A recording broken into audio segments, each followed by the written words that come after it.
कुलमान घिसिङ पराजित, राजु पाण्डे विजयी। काठमाडौँ क्षेत्र नम्बर 3मा उज्यालो नेपाल पार्टीका अध्यक्ष कुलमान घिसिङ पराजित भएका छन् र यहाँ रापाका राजुनाथ पाण्डे विजयी भएका छन्।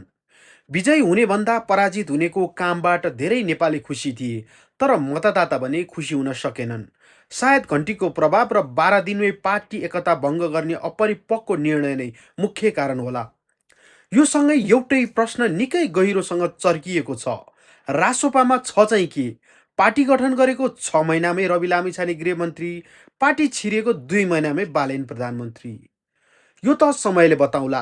आखिर किन कुलमानलाई फापेन त राजनीति? यस सम्बन्धी छोटो चर्चा गरौँ। विद्युत प्राधिकरण प्रमुख हुँदा देशलाई 18 घन्टे लोडसेडिङबाट मुक्त गराउने नायक कुलमान घिसिङ राजनीतिक कारणले पेन्डुलम जस्तै यताउता हुने गरी एमालेको शिकार बनेका थिए।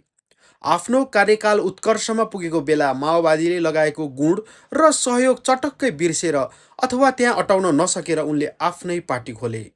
पछि जनताको चाहनाअनुसार रासोपासँग एकता पनि गरे, तर 12 दिनमै एकता भङ्ग गर्नु नै कुलमानको ठुलो गल्ती भयो।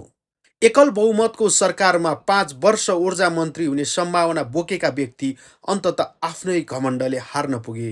घमण्डलाई आफैले सिद्ध्याउँदो रहेछ भन्ने कुरा सार्थक रह्यो।